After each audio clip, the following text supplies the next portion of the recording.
Okay, हमारा अब next topic है बेटा इसमें मल्टीप्लिकेशन ऑफ एल्जेब्रिक एक्सप्रेशंस। इसमें हम लोग एल्जेब्रिक एक्सप्रेशन की मल्टीप्लिकेशन करना सीखेंगे। ठीक है, इसमें सबसे पहला पॉइंट आपको बेटा ये याद रखना है, the product of two factors with like sign is positive and the product of two factor with unlike sign is negative. कहने का मतलब बेटा ये है कि अगर दो फैक्टर, कोई भी दो फैक्टर हैं जो कि लाइक साइन के, लाइक साइन का मतलब सेम साइन के हैं, तो उनका प्रोडक्ट हमेशा बेटा कैसा हो जाएगा, पॉजिटिव हो जाएगा। ओके, एंड अगर product of two factors with unlike sign, अगर दो फैक्टर हम लोगों ने अनलाइक साइन के लिए मतलब डिफरेंट साइन के लिए, तो उनका जो प्रोडक्ट होगा बेटा वो आपका नेगेटिव हो जाएगा। फॉर एग्जांपल अगर बेटा मैं -2 की मल्टीप्लाई सपोज़ मैं -4x से करूं, तो बेटा लाइक साइन है, दो फैक्टर हैं जिनका साइन कैसा है बेटा, लाइक है, ये भी नेगेटिव ये भी नेगेटिव, तो इनका प्रोडक्ट बेटा 4 2 जा 8x ऐसे हो जाएगा। ठीक है, मतलब अगर सेम साइन की दो क्वांटिटी को मल्टीप्लाई करते हैं सेम साइन की, तो वैल्यू क्या आती है, पॉजिटिव आती है। और अगर अपोजिट साइन की दो क्वांटिटी को मल्टीप्लाई करेंगे तो बेटा साइन कैसा आएगा, नेगेटिव आएगा। ये कहा गया है इस पॉइंट में। ठीक है, अगला पॉइंट हमारा क्या बोल रहा है, if x is a variable and m, n are positive integers then x to the power m into x to the power n is equals to x to the power m plus n। बेटा आप ऐसे देखिए, देखो कोई भी अगर number लिखा हुआ है, जैसे सपोज करो अगर मैंने यहाँ पर अगर बेटा मैंने यहाँ पर लिखा x to the power m, तो बेटा इसको हम लोग क्या बोलते हैं, इसको हम लोग बोलते हैं बेस और इसको हम लोग बोलते हैं पावर या फिर एक्सपोनेंट। ठीक है, इसको बेस बोला जाता है एंड इसको क्या बोला जाता है, पावर। तो होता क्या है बेटा, अगर कभी भी बेस सेम हो, प्रोडक्ट में अगर बेस सेम होता है तो उनके एक्सपोनेंट्स को ऐड कर देते हैं हम लोग। ठीक है, बेस सेम होने पर पावर क्या हो जाती है, ऐड हो जाती है। तो वही कहा गया है, if x is a variable and m and n are positive integer then the product of x to the power m into x to the power n is equals to x to the power m plus n। ठीक है, तो आप ये याद रखेंगे कि base same होता है प्रोडक्ट में तो पावर्स क्या हो जाती हैं, ऐड हो जाती हैं। ठीक है, अब हम लोग सबसे पहले मल्टीप्लिकेशन सीखेंगे, मल्टीप्लिकेशन ऑफ टू मोनोमियल्स। कोई भी हमें दो मोनोमियल दे रखे होंगे, ठीक है, जिनकी हमें मल्टीप्लाई करनी रहेगी। ठीक है, तो पहली चीज़ तो मोनोमियल का मतलब समझ आना चाहिए। मोनोमियल का मतलब बेटा होता है कि सिंगल टर्म, ऐसा एल्जेब्रिक एक्सप्रेशन जिसमें सिंगल टर्म हो उसको क्या बोलते हैं, मोनोमियल बोलते हैं।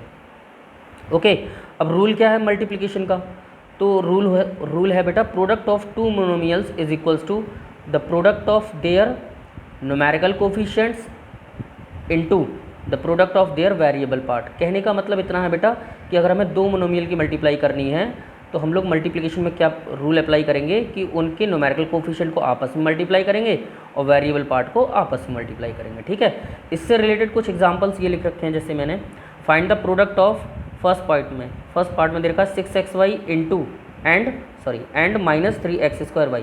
तो देखिए सॉल्यूशन में फर्स्ट पार्ट हमें 6xy की मल्टीप्लाई करनी है बेटा -3x²y²। Okay, suppose negative sign की वैल्यू को हम लोग ब्रैकेट में लिखते हैं, वैसे ब्रैकेट में लिखना ही चाहिए हमको, अगर कभी भी मल्टीप्लाई कर रहे हैं तो हमेशा हम लोग ब्रैकेट का यूज़ करेंगे।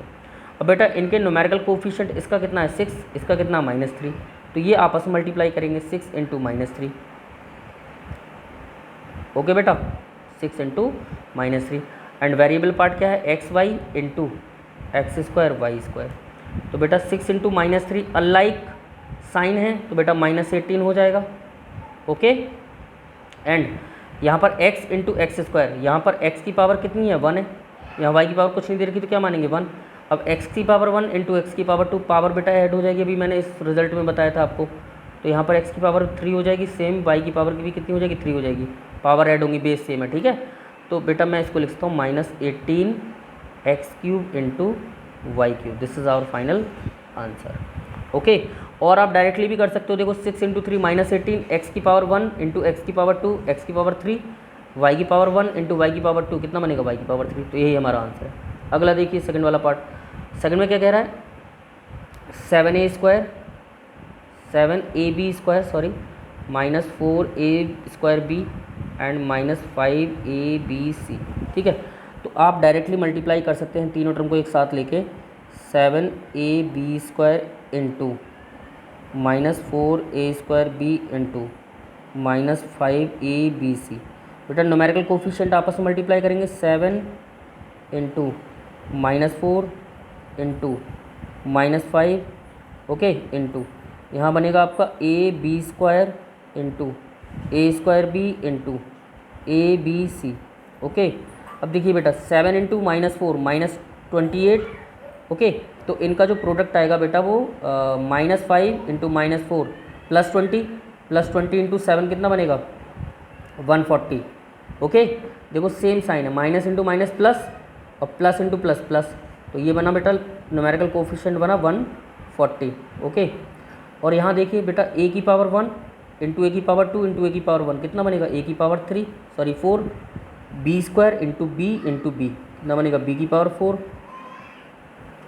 एंड इंटू सी। तो बेटा फाइनल आंसर हो जाएगा 140 ए की power 4 b to the power 4 and c. This is our final answer okay. ये था मल्टीप्लिकेशन ऑफ मोनोमियल, ठीक है बेटा। तो इस तरह से हम लोग मल्टीप्लाई करते हैं। न्यूमेरिकल कोफिशिएंट की न्यूमेरिकल कोफिशिएंट से मल्टीप्लाई करेंगे और वेरिएबल पार्ट की वेरिएबल पार्ट से मल्टीप्लाई करेंगे, ठीक है। और सेम साइन की क्वांटिटी की मल्टीप्लाई कर रहे हैं तो साइन पॉजिटिव रहेगा, और अगर अपोजिट साइन की क्वांटिटी की मल्टीप्लाई कर रहे हैं तो साइन नेगेटिव आएगा, ठीक है। तो यही हमारा प्रोसीजर रहेगा मल्टीप्लिकेशन में ओके।